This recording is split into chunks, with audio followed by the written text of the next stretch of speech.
Hey, welcome in. Welcome to the Arrowhead Addict podcast. We are here coming to you live. The Kansas City Chiefs are going to the Super Bowl. You only win a Super Bowl 2 times every 5 years, right? Oh! The warm-up act is over. Let's bring in Melissa Etheridge, massive Chiefs fan. Melissa. Super Bowl champion, 2-time Pro Bowler, and Trent Green. Trent Green, how you doing? Hey, what's going on, guys?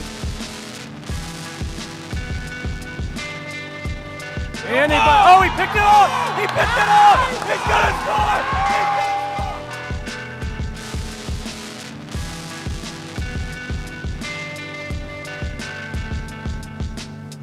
And we'll see you next week, but until then, as always, go Chiefs. They call me Conner, and here's Sterling. This podcast will talk all about the Chiefs. That's my worst Eddie Vedder.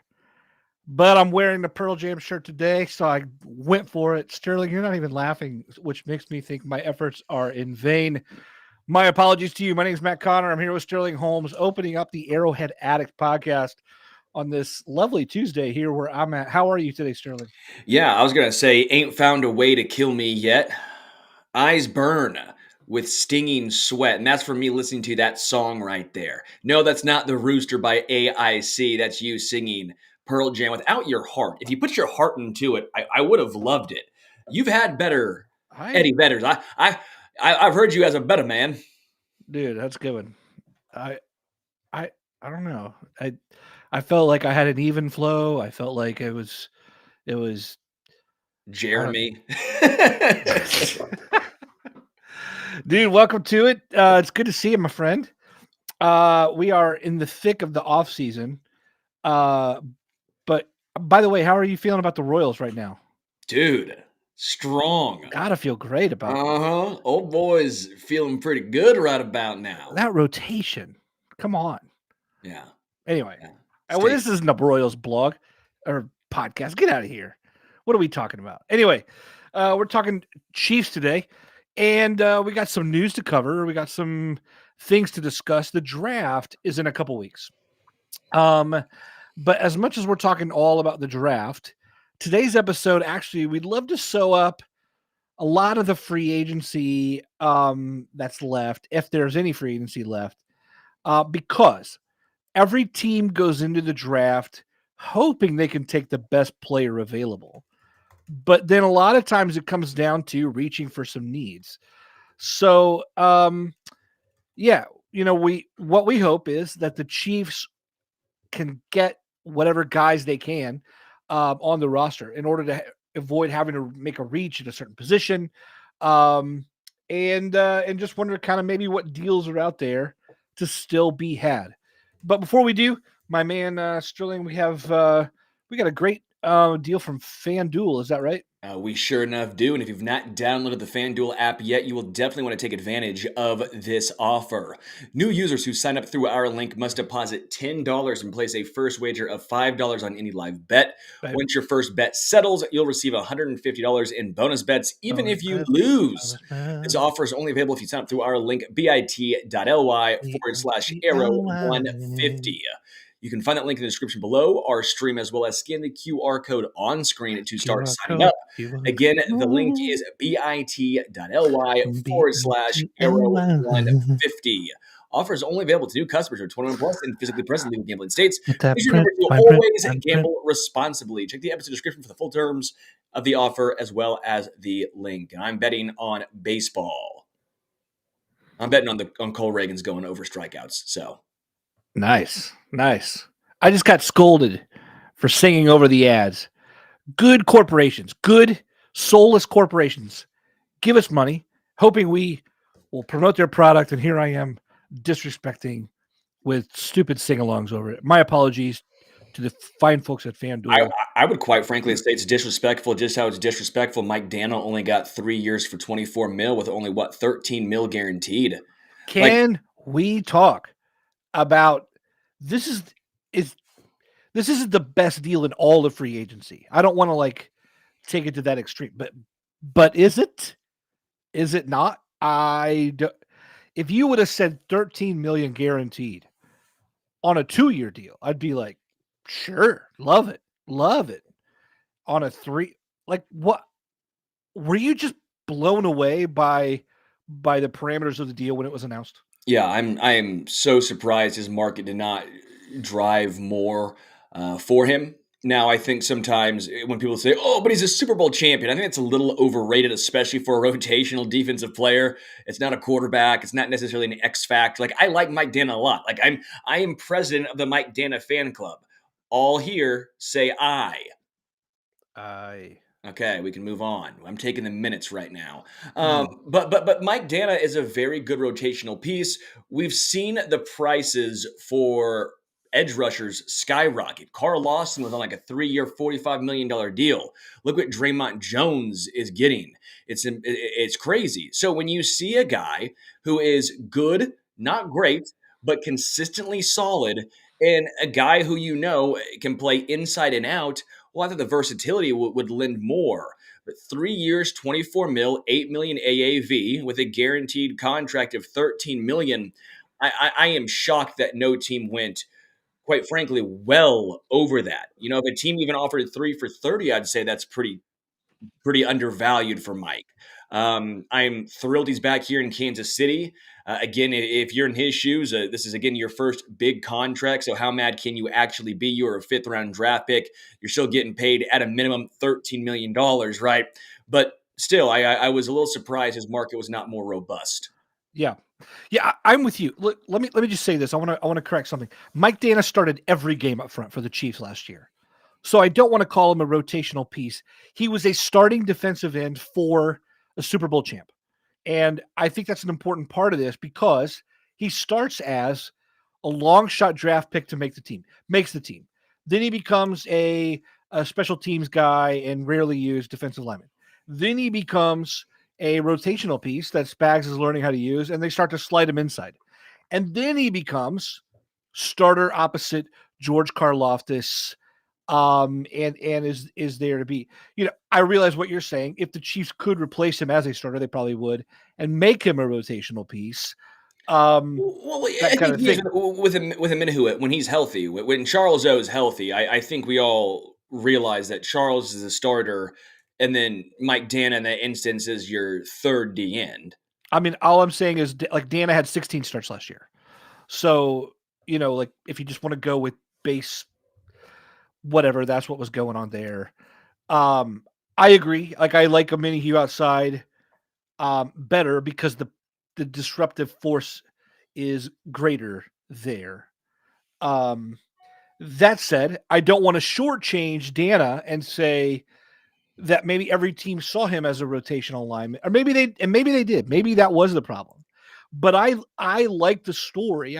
I think Danna deserves to say it, to point and go, I started those games. I've climbed this climb.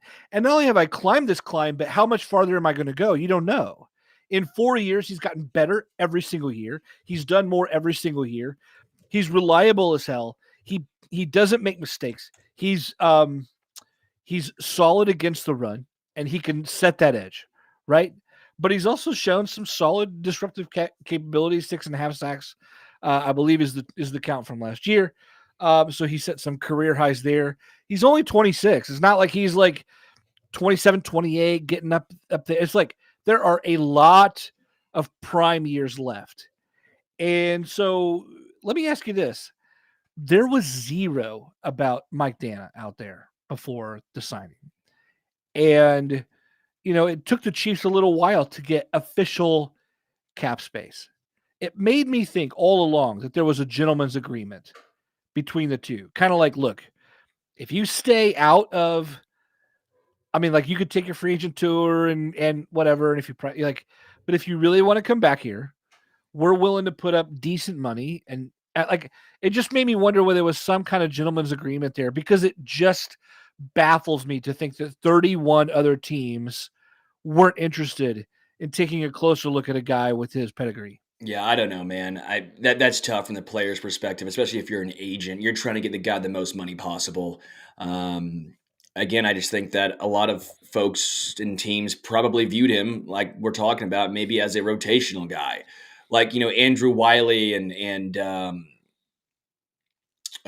Nick Allegretti, right? They had to make that transition from rotational to then starter. Yeah. And Mike Danna, again, I'm surprised more teams didn't view him as that. I thought he was going to get that treatment where he went from almost a backup to then he's the guy on a team.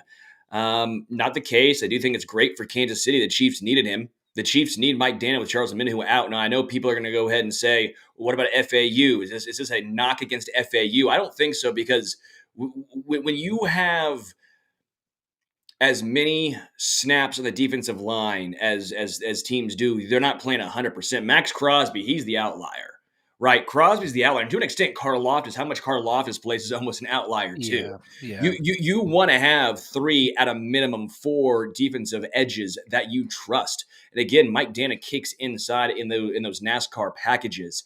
I don't know how much of this is a knock on FAU.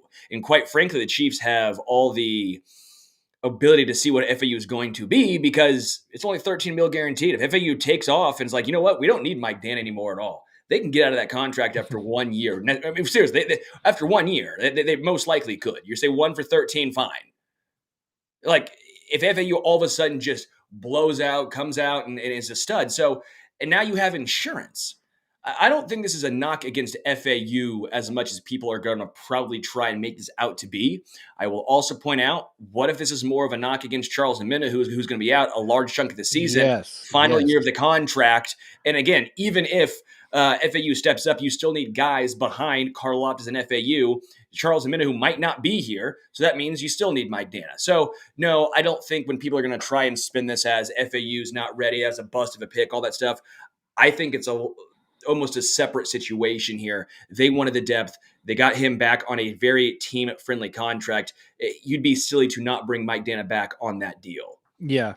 I think there was an agreement in place, and I think Mike Danna, I think there's something to be said for wanting to be in KC. I was listening to Clyde's presser on Monday, right? They officially resigned Clyde Edwards-Helaire. It was already kind of a done deal, but officially made it, and then they made him available to reporters. And he talked so much about KC as home, saying like, look, I just finished my first 4 years in the league. I'd have to go to another team. He's talking about, these are my friends and my family in the locker room. And he went way in depth. He said, look, I was born and raised in Baton Rouge, and then I went to college there. So when KC drafted me, this is the only other home I've ever had. Like, talking about how, like, we think some of these guys travel city to city to city trying to make their NFL dream work. But for some guys, if you can control where you're going to go, some of these guys are like, hey, this is my only other home besides where I grew up. I don't exactly want to like go find another house, new friends, new coach, new system. If the Chiefs made an offer within even range of where Mike Danna wanted, it's perfectly within Mike Danna's rights to go to his agent and go, you may be able to milk a little bit elsewhere, but I can't put a value on feeling comfortable and trusting where we're at. Plus, you win Super Bowls here, by the way. There's something to be said for that. So I think there was something like that. I want to by the way, just going back, if you've not listened to Clyde's presser, it's interesting. He gives you a lot more than most players do. I thought Clyde's presser is very interesting, and you're correct, by the way, in the player talk of how much value do you put on staying in one spot. If you heard Dan Hurley after UConn won last night, which UConn, blue blood, I loved watching UConn just stick it to all those old teams who are clinging on. Like, I love Indiana. I grew up, obviously in Indiana too, but the fact that like, no, they're not a blue blood. We still are. And you're like, you've not won since 1987. They have 6 championships since 1987. Like you're sitting there like, come on, they're a blue blood now. But Dan Hurley after the game was asked, because the Kentucky spot's open right now with Calipari going to Arkansas. There's a little bit of murkiness there right now. But they were asking him, like, would you consider that? And he was basically laughing, going, no, I wouldn't consider that. And also, what would I think? What my wife think about that after I just went from Rhode Island and I'm finally here, I'm getting paid this money? He goes, I'm finally starting to get paid. I can't pay for a divorce right now. Like it was just, yeah, like there is something to you're winning in a great spot. Is it the best opportunity for you. Maybe could you maybe squeeze a little more out somewhere else? Is that worth it? Like, is it worth it for Dan Hurley to go to Kentucky? No. Is it worth it for Mike Danna if it was, again, hypothetically $1 million elsewhere? No, it's not worth it, because how much do you put in staying with the continuity and what feels like home? Yeah. Mike Danna could begin and end his entire NFL career winning nothing but rings or coming as close as a player. I mean, he's already done it. Like, his whole career is steeped in Super Bowls won or lost already. Why not stick around for that? Let me say this about FAU, and tell me what you think is. But look, FAU coming into the league, red hot motor, good production, but he was only 21. Look, for those out there who want to say FAU is a first round bust and all that stuff. Felix came into the league as a 21-year-old, very young, just like Karlaftis. He comes in with good production, but he was also only a 2-year starter. So there's some years there to still need to develop. He was only he's got shorter length, and he's only 255. He's not like 6'4", 290 Spags defensive end that they're going to grow into. When he came into the league, they knew he's going to be a situational pass rusher. That's what he's going to be. Even when he bulks up and gets stronger, or even in his third and fourth, he's not going to be starting opposite Karlaftis in some base defense, taking care of all 3 downs. He's going to be situational all the way. They knew that. They still took him in the first round. Anyone looking at Karlaftis and going, well, he came in and started right away, and Felix came in and he can't get the same amount of playing time. It's because they're different players. You can't compare one to the other. FAU is always going to be a situational pass rusher, and he has guys in front of him on a deep roster. And he was always going to be a project that needed to add bulk, especially in his upper body. When he gets it, he already showed you at K-State that he's going to be a buzzsaw into the backfield. The pass rush moves were there. The repertoire was there. The motor and the burst were there. You just got to bulk up, and you can't bypass that, folks. You need room and you need time in a conditioning program to make this stuff happen. Yeah, I couldn't agree more. I get everyone's going to point to Karlaftis, as you mentioned, because of the age and say, why not? But again, you're pointing to the outlier. The Chiefs also needed a guy that season, week 1, game 1, to step up and be able to play. Karlaftis was more polished at that age. FAU was not, and the Chiefs did not need a polished pass rusher right then and there. They drafted him in part 2 because they can afford to sit and wait. So I think people need to have some nuance when it comes to FAU. That's my personal opinion, and I think you are on the same page. I see Dr. Who says Chiefs must take Ladd McConkey. I love Ladd McConkey at 32. We've talked about him before on previous shows. If you want to check out the interview I actually had with Ladd McConkey, you can go to Stacking the Box on YouTube after this show. It is up there. I had a nice interview with Ladd. Great talk with him. DJ, you did a good job with that, by the way. Thank you. I appreciate that. Yeah, it was a lot of fun talking with him. He was very loose. It was a good time. DJ E says Ladd is a slot. Well, I just actually posted this. If you want to check it out on my Twitter account at Homestretch KC, I asked him that. I said, what have teams been telling you? Are they saying you're a slot? And he goes, they originally did until they saw my tape, until they started watching me and go, wait, you played outside the majority of the time at Georgia. So if you think he's just a slot, you've not watched a lot of Ladd McConkey. That dude can play all over the field, and he is a punt returner. But we don't need to keep talking about Ladd McConkey and my affinity for him. Again, sometimes you talk to guys. I like him. But when you talk to guys, sometimes you get a better feel for them, and it can go both ways. I've said before with Will Anderson, when I interviewed him before he got drafted, I go, yeah, I see why a team is going to draft him, second, third overall. When I talk to Bryce Young, I go, I don't know, man. So sometimes just mannerism, just very nice guy, extremely nice dude. Bryce Young, nothing like that, but just sometimes the body language, extremely nice guy. But you're like, does that inspire confidence? He's my size, and when you're I get as cold outside and all that stuff, but sometimes that's the only meeting you have with a guy. Yeah. I can see how a team would be like, well, we already have size as a concern, and you're not having the confidence it feels like. So it's weird when you interview some of these guys. But yes, I am intrigued in Ladd McConkey. By the way, a good question here, and I'm going to pitch this to you because I honestly don't know. Do we know from Thomas Rodney? Do we know what else is going on with Rashee Rice? I have not heard any more. I'm with him. I haven't heard any updates there in the last few days. You? No. Again, the last we've heard is the lawyer. Yeah. He's apologized on, I think it was on Instagram. He came out and apologized and basically said that they're going to take care of stuff. But that's not great. But also, there's nothing we can do right now. It's just the process play itself out. It's nice he's at least taking accountability, right? I mean, I guess what else are you going to do? But Kareem Hunt the thing. Yeah, true. At least he is taking responsibility for again, a horrendous action. Yeah.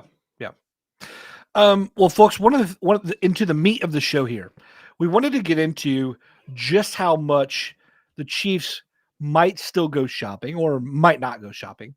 And I wanted to bring this up to you. We've seen Carson Wentz is now in the fold. Backup quarterback is settled. They flirted with J.K. Dobbins, but he left despite Nate Taylor at the Athletics. So they had a productive visit for both sides, but nothing happened as of yet.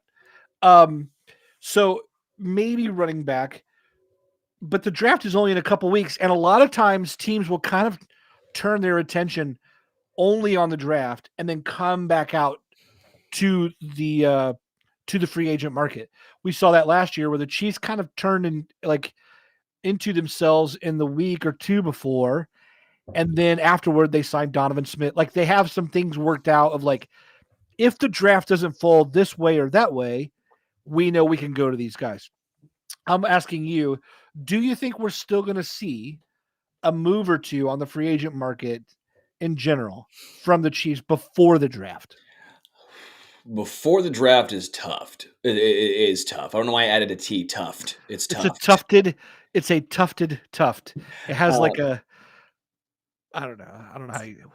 But I do think there'll be someone either before or after. I think you're correct, especially if teams start cutting some dudes. But we can't foreshadow that, so I think we can look at some of the free agents that are currently out there. I do want to give a little roster update. Chiefs have signed exclusive rights free agents Mike Caliendo, yes, and Najee Johnson. Love it. So love it. By the way, I know that normally we don't get like too hyped about IRFA's exclusive rights free agents because those guys are both usually young and unproven, and they can't go anywhere. I mean, it's not like they can sign with anyone else. But the fact that the Chiefs are like, yes, we like both guys and we want them back again on another year.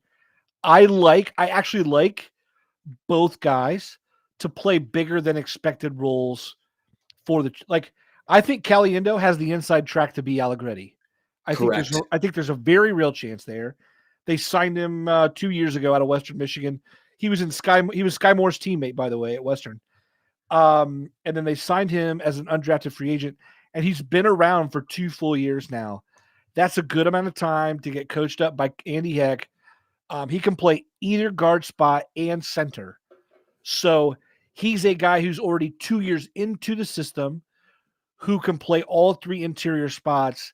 That sounds pretty Allegretti-ish to me. Allegretti was only a 7th rounder, so it's not like there's a huge difference between Allegretti and Caliendo where those guys came in.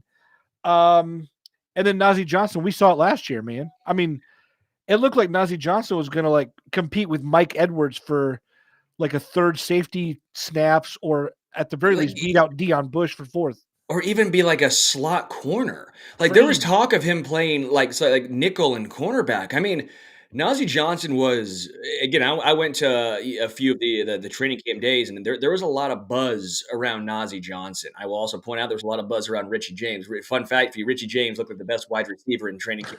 Yeah, I'm not even kidding. That's not even me just doing that. That was serious. So take everything with a grain of salt. But Najee Johnson was buzzing, man. So we'll see what comes back after the injury. It's obviously a massive injury to a position where you have to have the quickness and the speed. But again, it's basically a flyer. Why wouldn't you bring him back? Yeah, I love it. He did have the torn ACL, just as an update for people who don't know. That does, that gets in his way. The Chiefs have kept that position crowded, but Yeah, I think both guys are going to make a little bit of waves there. Yeah. So in terms of if the Chiefs go shopping, let's stick to the offense for just a second here. If the Chiefs were to go shopping, do you think they're going to go shopping at all on the offensive side? And if so, where? Like, if I were to ask, like, what's the best bet for the Chiefs to go shopping for a free agent before the draft on offense? What would you say to me? I got a specific name for you if you'd like, and I think it's Jamal Agnew. All right, bring. I know people state thy case. I know people are probably saying Jamal Agnew, like why?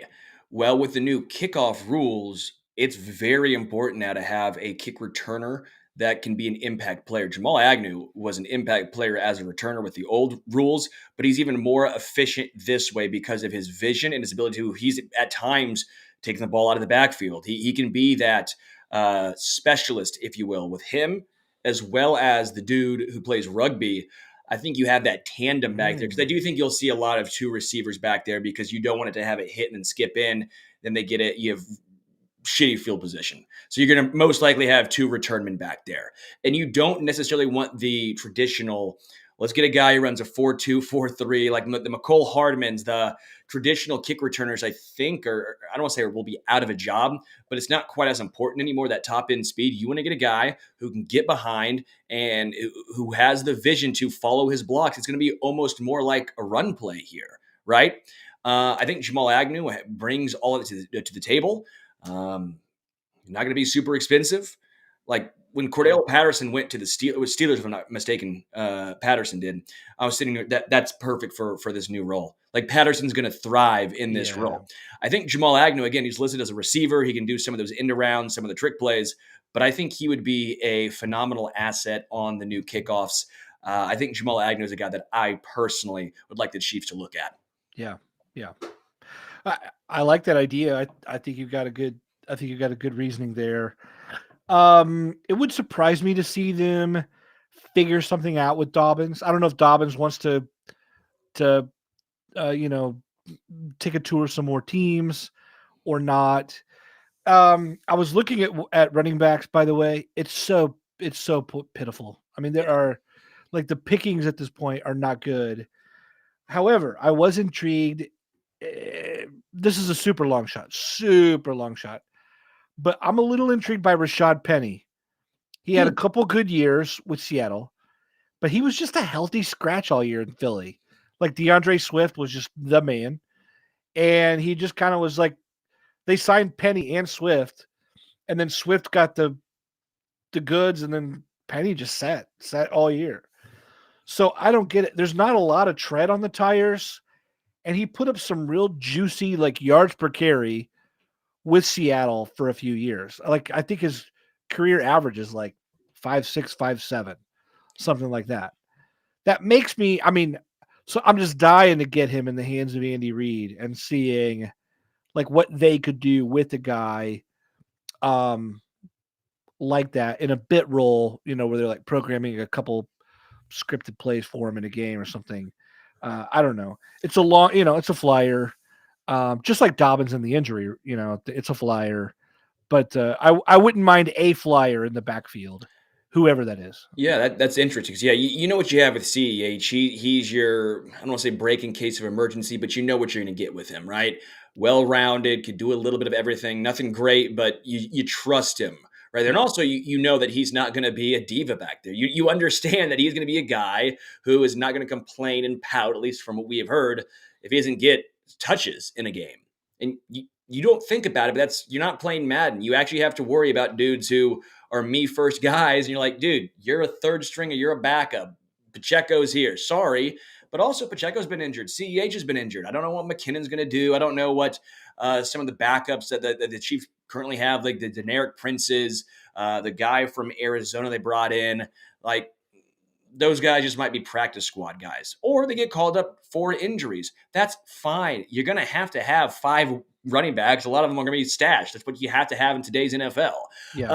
But going back to your list, here are the list of free agent running backs that I have found. You have Ezekiel Elliott, Boston Scott, Damian Harris, Cam Akers, Dare I always blow his last name. The guy who played for the Jacksonville for a while, then last Houston. Dobbins, Matt Breida, Kareem Hunt, Rashad Penny, Lat Murray, McKinnon, Marlon Mack, Josh Kelly, Lynn Bowden, and Eno Benjamin. I mean, for me, there's not a lot there. I don't know what happened to Cam Akers, but he's like 24 and just kind of looked pitiful. I don't.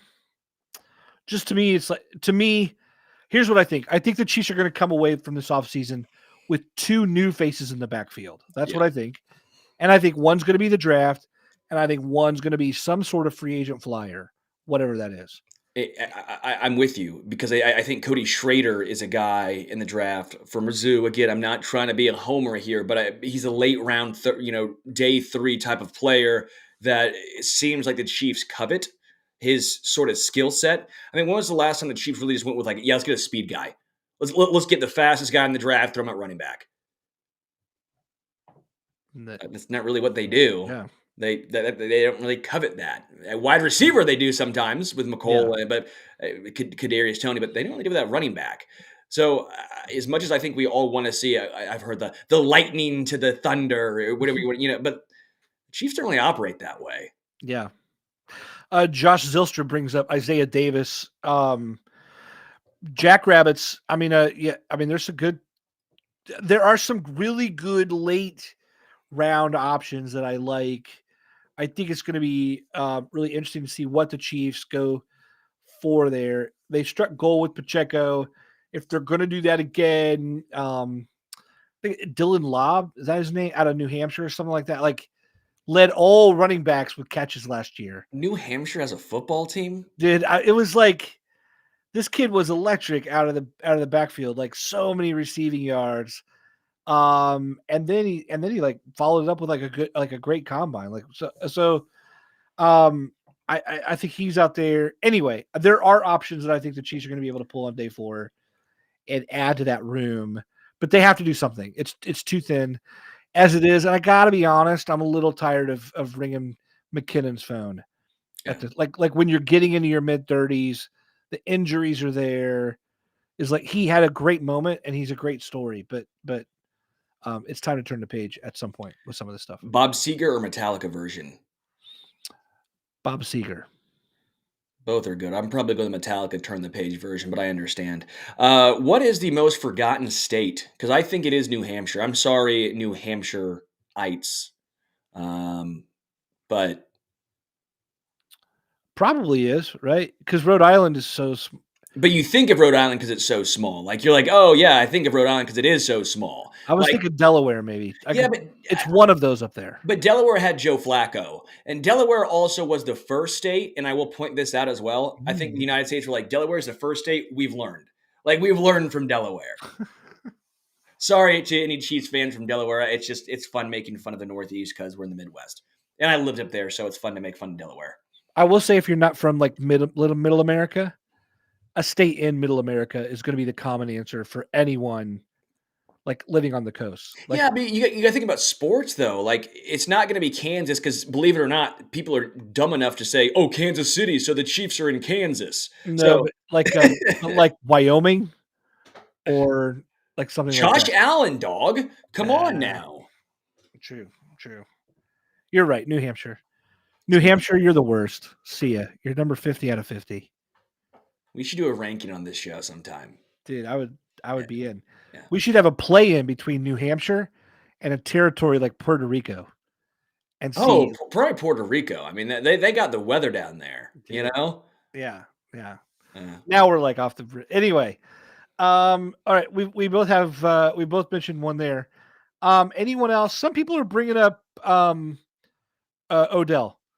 What do you think of the idea of adding? Let's talk wide receiver here. Let's talk. Do you think another significant, or I mean, maybe these aren't significant targets, but if you're talking Michael Gallup, if you're talking Odell Beckham Jr., if you're talking, any guys like that, they have some heft to their name. They're recognizable guys.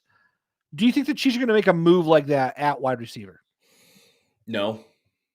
Sorry, no, I don't. Do I want them to? Probably. I wouldn't mind having a little more depth. I guess their veteran depth there, because I do think the Chiefs take at a minimum one wide receiver. Yep. Maybe two. I wouldn't be surprised if they took one first or second round, then one in like the sixth. There's just not a lot of great names. Again, I wouldn't mind OBJ on like a 1 year, $7 million. Like, fine, go ahead. He had hands last year. The numbers actually were pretty solid for the amount of games he played in. Yeah. He wants to win. I've firmly been in the camp that guy has only gotten a bad rep because he's mostly played on bad teams, and people think he's like a me first guy, and I think he just wants to win. Like, I firmly believe that if because what happened when he was on the Rams? Did you ever hear a peep when Cooper Kupp was catching all that? You never heard a thing because they were winning. So he's like, who cares? I'm winning. Like, I think he's always got a bad rap. So for that, I've always taken his side. And so for that, I've always liked OBJ. So yeah. I think he'd be fun. Tyler Boyd, I'm out on. I'm sorry. Unless it's a really, really, really cheap deal. I think he's really fallen off. You saw him last year. I bring this up time and time again, but I think it's true. When T. Higgins went down, when Jamar Chase went down, Tyler Boyd's there. He never stepped up. It was the Andre I guy. It was the dude with long hair, number 16, Trent Irwin. Like, it was never Tyler Boyd. That doesn't give me a lot of confidence. And he's just a slot to me. I don't see how he actually fits in Kansas City. Allen Robinson or Hunter Renfrow, I think, are intriguing. Allen Robinson just because he can play on the outside.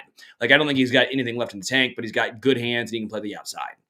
He's slow as bleep, but maybe you're sitting here going, yeah, keep him open, or they can find. I don't know. And then Hunter Renfrow, he's slot only, but he's younger than you think. He's 28. Like, would you take a chance at a guy who's gone over a K a couple of years ago, who got phased out only because of Josh McDaniel, who thought he was the smartest dude in the entire planet? It didn't get canned. Yeah. Like, I'm with you. I like Renfrow like that. I like Renfrow like that. But let me ask you this. You said someone who's young, and you said taking a chance. And it makes me think, what about Chase Claypool? What about Chase Claypool's 25, right? Had some early success and then just became like an enigma. Like, what happened? I don't know. Fell off, went to the Bears, fell off even more. Like, what in the world's going on? If it's just a cost nothing flyer, I don't know. I'm not against the idea. You hate it? I think you're going the route a little bit of Justin Ross, of Josh Gordon when he came to Kansas City.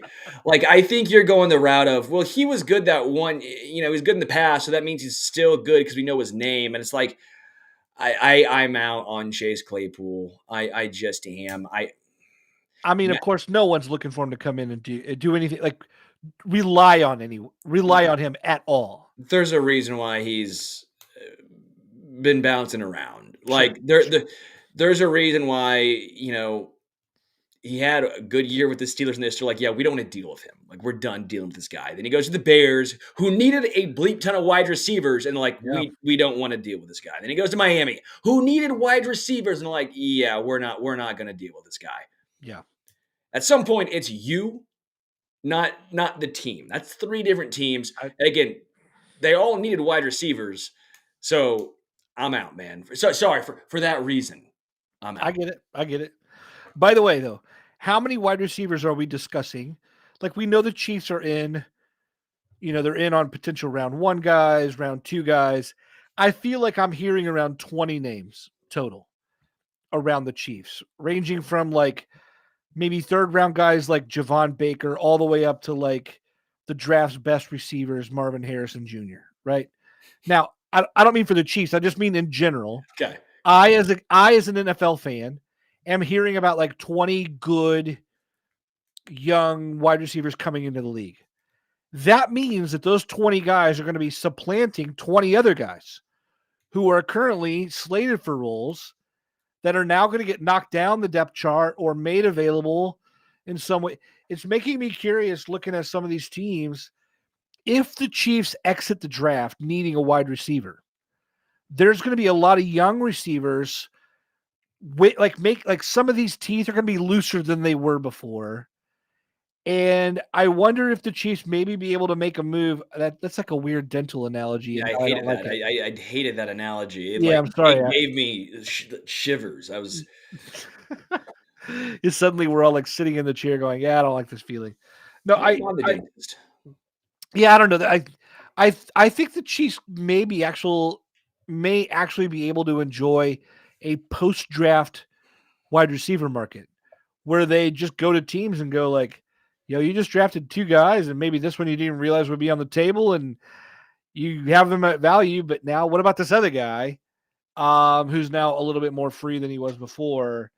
That's going to be interesting to me with how many receivers are coming in.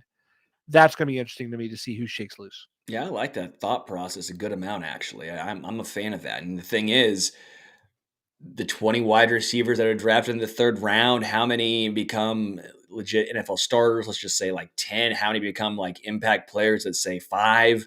And you don't know which 5. I mean, I'm trying to think back to like the McCole Hardman draft because we all think of McCole Hardman. He became a starter. I thought, like, if you look at McCole Hardman, that's the baseline. Like, of like a lot of second rounders, if you wanted like the average guy, you might say it's McCole Hardman because how many Andy Isabellas? How many? I forgot. Tyquan Thorntons or Yeah, how many names that like literally could not play at all? Yeah. We all remember DK Metcalf, but you'd always forget about the dudes who were drafted before and after who were legitimately basically done in 2 years. Like McCole Hardman's the baseline. So, we talk about all these wide receivers and stuff. Like I think Rashee Rice, when the Chiefs got him in the 2nd round last year, now we'll see with the off the field stuff. But as far as on the field, that's more of the rarities. That's more of the surprise. I know we all want that to be the norm in the 2nd round or the norm when you draft a wide receiver early. You go through the history of drafting these guys, especially not at top 5, top 10. That's about right. I mean, Quentin Johnston, how many of those guys last year? I mean, there was a few that were really good. Zay Flowers was really solid. I mean, I'm not saying it doesn't happen, but we always remember the successes. We always try and block out the negatives and pretend that we're the only team that the negatives happen to when the negatives happen to every single team. By the way, Quentin Johnston, I think you mean 2026 Chiefs wide receiver Quentin Johnston.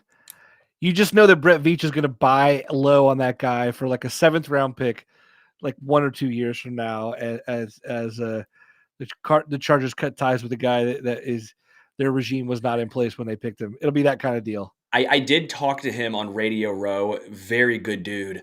I wouldn't be surprised if he took a little bit of a step forward.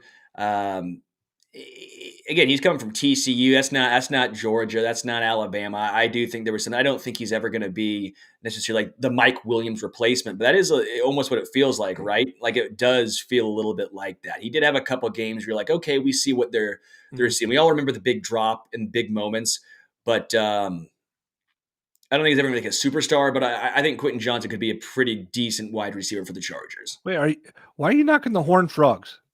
What's wrong with the Horned Frogs? Oh, nothing. But like when you think of like, oh, is that guy going to be ready for the NFL? Like certain programs have that, right? Like LSU, Alabama, Georgia, Washington secondary members, and Washington. Like there are certain programs like, yeah, they get you ready.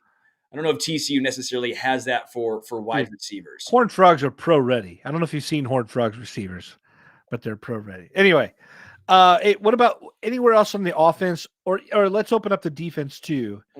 Are the Chiefs done shopping? Where else could you see they made that move? Offensive line just very quickly. I think there still could be in the market for a tackle. Yeah. I just don't know where. There's not a lot of great options. Again, we all wanted Tyron Smith, and then we saw the contract he got, and we were all like, whoa. Up to $20 million for that guy on the Jets. That's an old folks home. That's a retirement home. That's a rehab facility, dog. Like that's brutal, man. Like they're walking in the walkers trying to learn. And he was like, whoa, okay, that's your team. 2-hand touch. Yeah. David Bakhtiari, Charles Leno. There's a couple of names. I'm still high on Wanya Morris, so we'll see.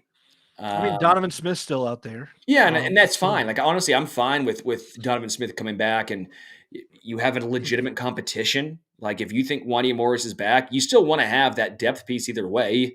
It's not like he's going to break the bank in Donovan Smith. I'm cool with that personally. Yeah. I think I know I just said what I said about Mike Caliendo earlier, but it wouldn't surprise me to actually see because the Chiefs have the money, I think they would like the ability to bring in a veteran back, like a sixth man of sorts. And I don't know if that's interior or it could be swing tackle like what you're talking about, but I think someone, there's a lot of vets out there, Mike Lewinsky, Connor Williams, McGovern, someone out there that I just don't think the Chiefs are going to go all youth along the line. I think there's going to be a veteran import coming into that room and going, hey, I'm here whenever you need me, and I've got some versatility to my name. Yeah.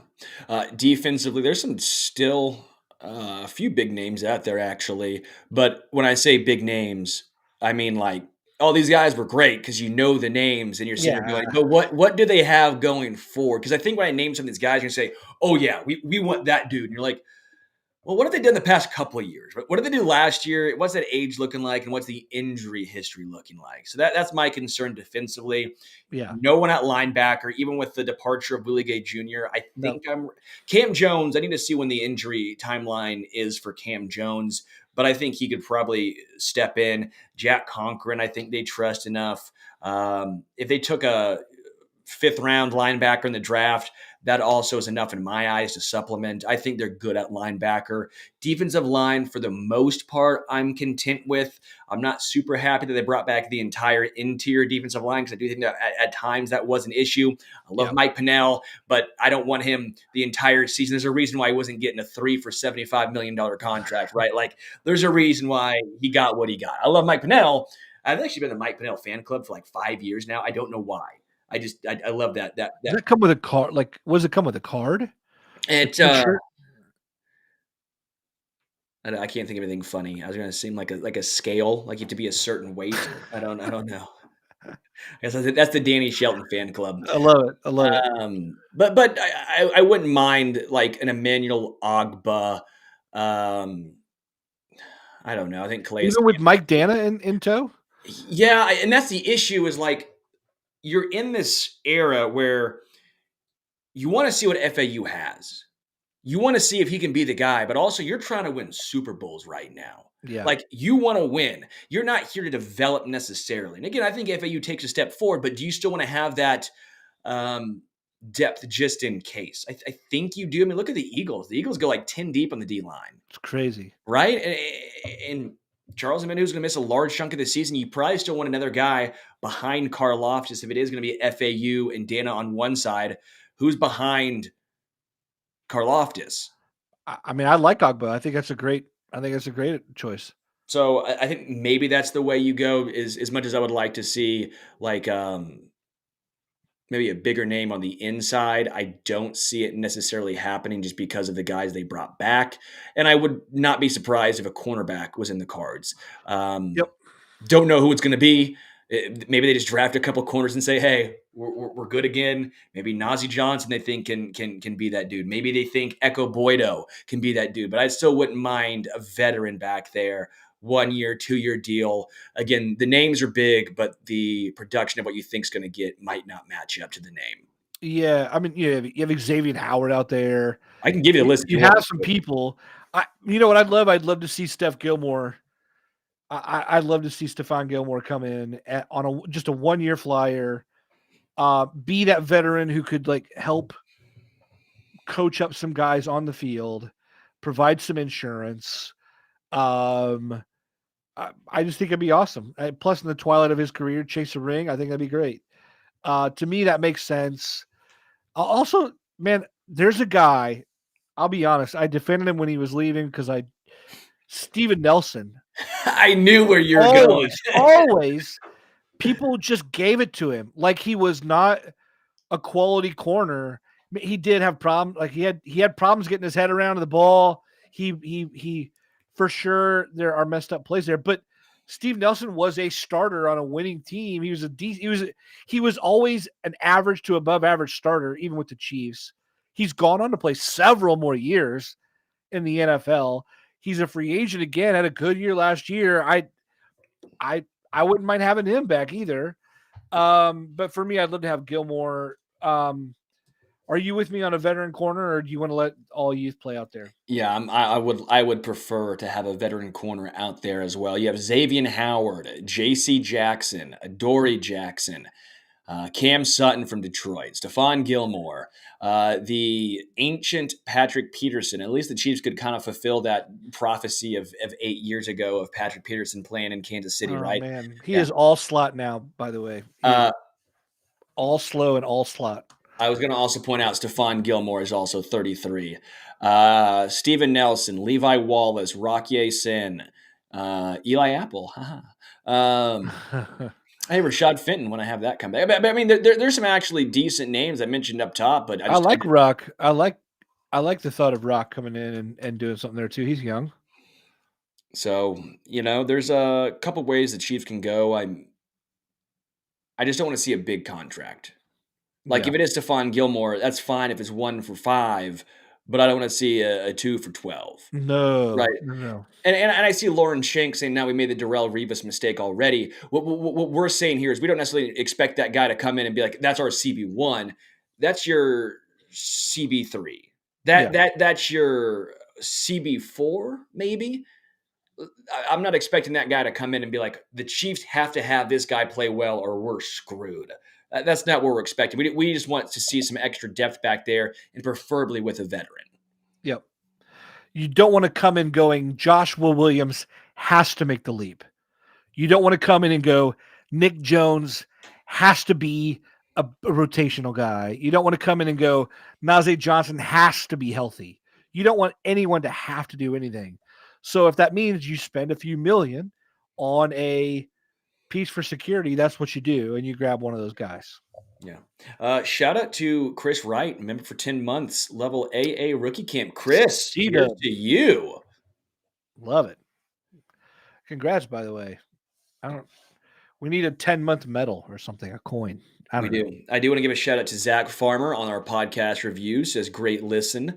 My favorite Chiefs podcast. I really enjoy listening to the guys covering everything Chiefs. Keep up the great work, fellas. That's really nice. That's really nice.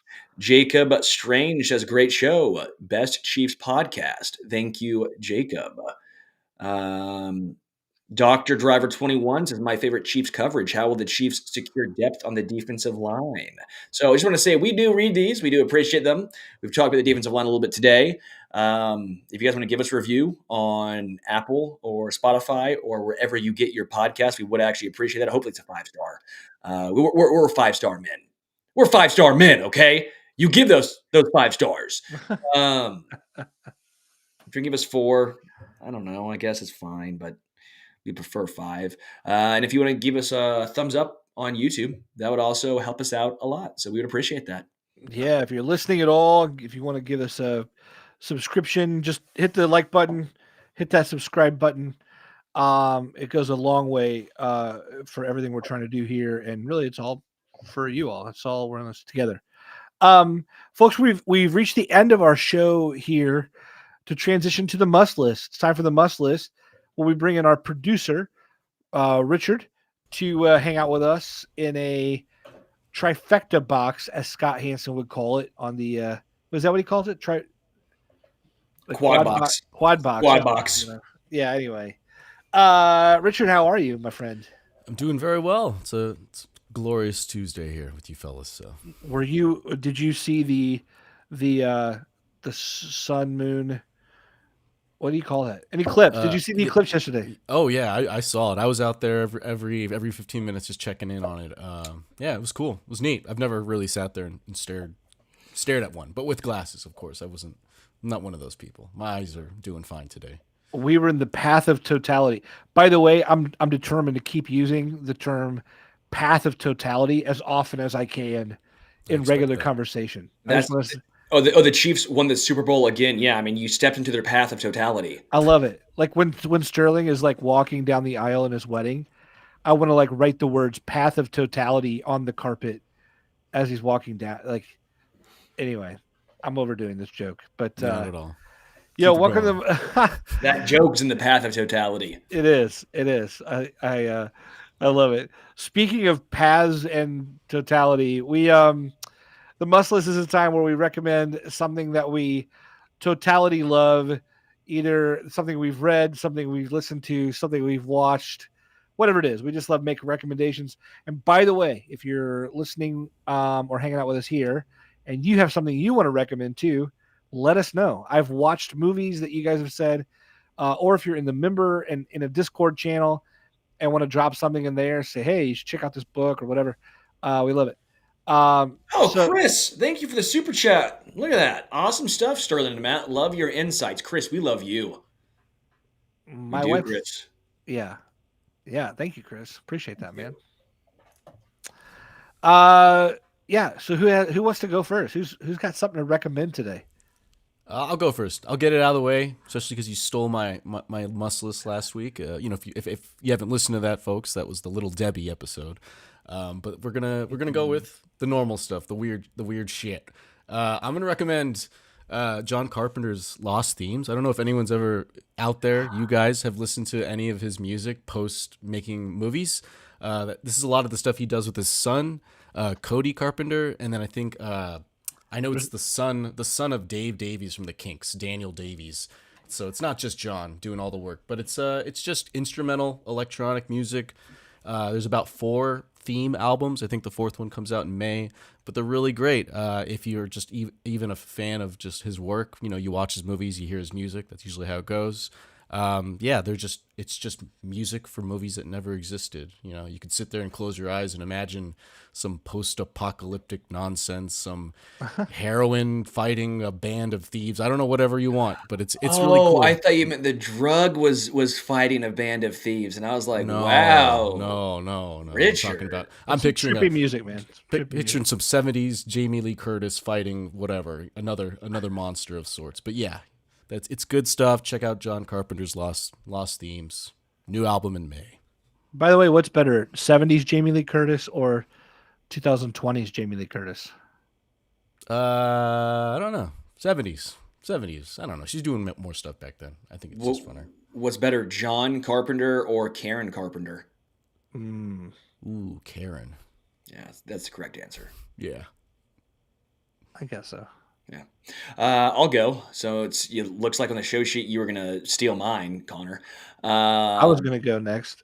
AIC, Alice in Chains, the album Dirt. I've already done an album of theirs before. I did Jar of Flies, that EP, but this one, Dirt, is just so good. Top to bottom, Them Bones, Rooster, Rain When I Die, Junkhead, Dirt. I mean, everything. Angry Chair. So good, man. This album, Jerry Cantrell and Lane Staley, their ability to harmonize, it's quite frankly like Matt Conner and mine. I mean, it's very, very similar. But it's actually our influence. If people don't know, that's our influence. Yeah, it's actually Jerry Cantrell and Lane's. Well, oh, yeah. Okay, never mind. Yeah, but that album is just so bleeping good, so good. When I turn that up, my blood boils. It's like in a special way. Yeah. Anyway. When you get the harmonizing parts, especially like the MTV Unplugged, and you're just like, whoa. Oh, that's such a good Unplugged. Dude, it's insane. Yeah. Dude, you know what we need to do? We need a bracket. Hang out. Oh. I mean, yes, hang out. We need a bracket of MTV Unplugged. Oh, that'd be because good. what would be number one? Like I love so many, from like Lauryn Hill to Nirvana to. By the way, Alanis Morissette has a killer Unplugged. I don't know. There's just a ton there. That'd be an interesting. We should do that in like the off season when there's no Chiefs things to talk about. We're in the off season right now, so I don't think we're probably ever. It'd be a special. It's a special. You got 30 minutes. You got 30 minutes. I'll pull up a list. Let's just do it. Let's do a little bracket. Like right now. Yeah. Yeah, I can't. I gotta pee. Okay. I can't do that. Yeah, let's not get the bottle out. Let's not do that. Anyway, I guess for my must list, I'd recommend urinating, because I gotta go, and yeah, that's all I got. I was gonna say Alice in Chains too, and then Sterling stole it. Wrote down. I've had that in there for 2 weeks. I wrote down. Don't lie, man. Don't lie. Sterling's a liar, and he doesn't even care to broadcast lies. He's fake news. Anyway, You're a liar and a felon. dang it, you're right. You're right. Hey, you know what I recommend this week? I recommend Sterling Holmes because he's got a new show, daytime, like midday with Jason Anderson. What's the name of the show? The Zone. It's right there on Sports Radio 810 right here in Kansas City every day from 10 a.m. to 2 p.m. Hell yes. Look, I have known Sterling. I used to babysit Sterling when he was like 2. Then we had first grade together. We've just grown up a lot together. I'm so proud of this guy. Honestly, so proud of this guy. The career move. I mean, we've been thrilled to have him. Honestly, we've been thrilled to have him as part of our Arrowhead Addict crew for as long as he's been a part of us. I mean, it's just, I'm still here. I'm not going anywhere. right. I agree. Goodbye, Sterling. Yeah. Oh. Oh. But also, as we've all known, Sterling also has like other responsibilities, and so watching him get these new opportunities is just not surprising at all to any of us who work with him. He's so good at what he does. Plus, he's just like the most genuine dude ever. So, if you love who he is on the air, you also love who he is just in person too. It just felt like it is a good must list. I recommend Sterling Holmes in his new job, and I'm also glad I'm still with him in this job too.